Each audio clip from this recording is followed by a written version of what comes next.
La stratégie économique de l'Union européenne est-elle viable? Jacques Sapir, directeur d'études à l'École des hautes études en sciences sociales. Alors, il faut d'abord s'entendre sur ce qu'on entend dans le mot viabilité. Viabilité, techniquement et économiquement, cela veut dire est-elle capable non seulement de fonctionner, mais encore de créer les conditions de son fonctionnement ultérieur.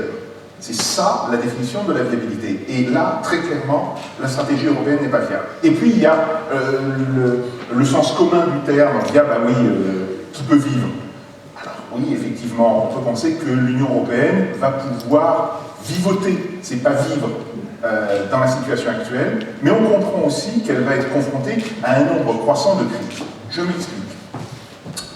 Nous voyons aujourd'hui que cette stratégie adoptée par la Commission européenne et qui est grosso modo soutenue par les principaux États au sein de l'Union européenne consiste à dire la chose suivante.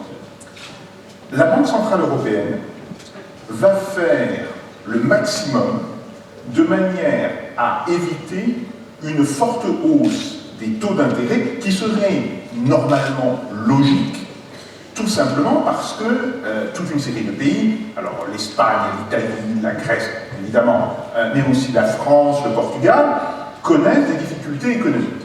En contrepartie de cette politique qui, inondant d'une certaine manière le marché monétaire de liquidité, maintient les taux d'intérêt relativement bas, les États vont pratiquer des politiques d'austérité, et des politiques d'austérité d'autant plus importantes que ces États ne peuvent pas s'ajuster avec des taux de change, si vous voulez. L'ajustement qui serait, d'une certaine manière, l'ajustement normal par le taux de change, n'est pas possible, évidemment, au sein de la zone euro. Donc, on a d'un côté un très grand assouplissement monétaire, et je suis persuadé qu'au mois de juin, Mario Draghi, le président de la Banque centrale européenne, va rajouter un petit peu dans cette direction, mais en contrepartie des politiques d'austérité qui aujourd'hui sont en train de tuer la plupart des pays de l'Union européenne et de la zone euro.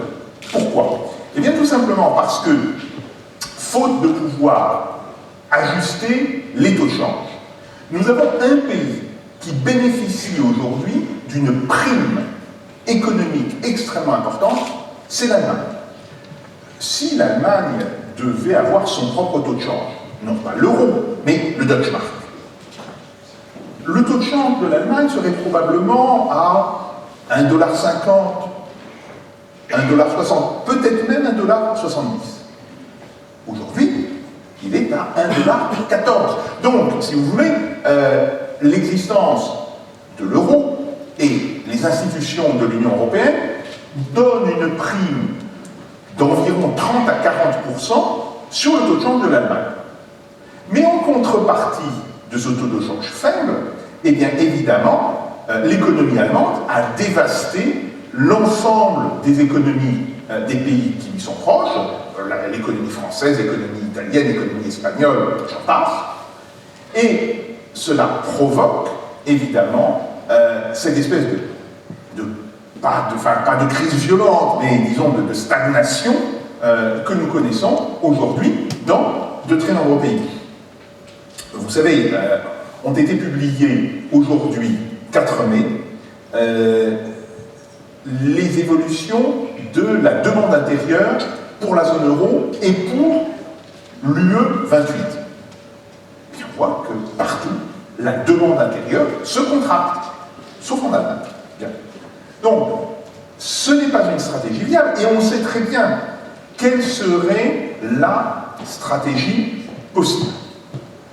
Ça serait, d'une part, d'engager de très fortes dépenses publiques en matière d'équipement et d'investissement. Je dis bien d'équipement et d'investissement. Il ne s'agit pas de lâcher la bride au budget, d'augmenter l'ensemble des dépenses de manière inconsidérée. Il s'agit aujourd'hui de relancer essentiellement les équipements publics, les infrastructures, les services publics. Et en contrepartie, de laisser les pays ajuster leur taux de change. et donc sortir de l'euro et procéder à des ajustements plus ou moins importants.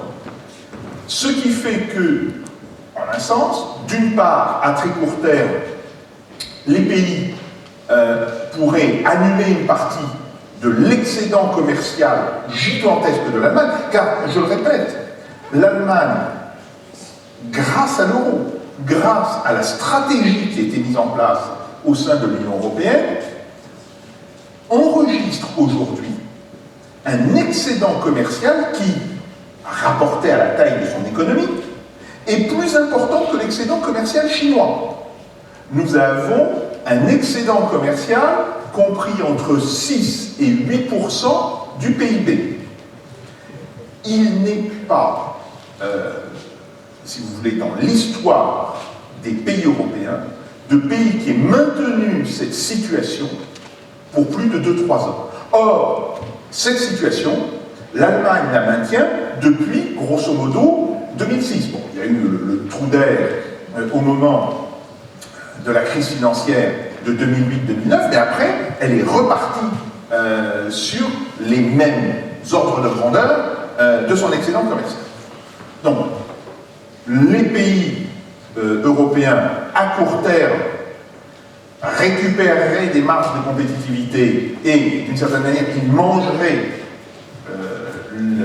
l'excédent commercial allemand, mais à moyen et à long terme, grâce aux investissements faits dans les infrastructures, dans les services publics, ils remonteraient leur compétitivité générale et ils pourraient, à terme, avec des appréciations ou plutôt des dépréciations de leur monnaie nettement plus faibles, arriver à la fois à retrouver un équilibre par rapport à l'Allemagne, mais surtout retrouver un équilibre interne, retrouver justement toute la logique du plein emploi. Oui, le plein emploi au sens économique, en sachant que pas le plein emploi au sens courant du terme, on parle de plein emploi au sens économique dès que le chômage est tombé entre 4 et 5% de la population active, ça fait quand même encore 4 ou 5% de la population qui est au chômage, mais évidemment c'est bien mieux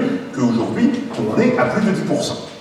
Donc voilà, et c'est pour cela que la politique de l'Union européenne n'est pas viable économiquement, au sens où elle ne permet pas au pays de prospérer, elle ne permet pas au pays de se développer dans le cadre de cette politique européenne.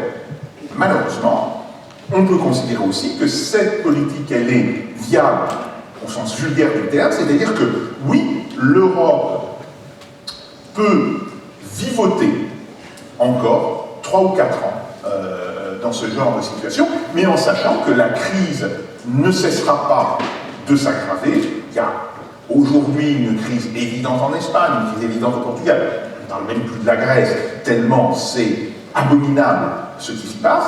Mais il y a aussi une crise latente en France, et cela, si on ne sort pas de cette situation, eh bien, cela ira en s'amplifiant dans les prochaines années. Je dois ajouter que, sur ce point, si jamais on mettait à l'œuvre les politiques qui sont annoncées par des hommes politiques comme François Fillon ou Alain Juppé, qui, d'une certaine manière, font une espèce de course à l'échalote à qui diminuera le plus les dépenses publiques. Les conséquences sur l'économie française seraient réellement dramatiques. Pensez que les 70 milliards d'économies que François Fillon veut réaliser, et on sait qu'Alain Juppé dit non, j'en ferai un petit peu moins, mais il parle en fait de 50 à 55 milliards. Bon. Ces 70 milliards, cela représente plus de 3 points de PIB aujourd'hui.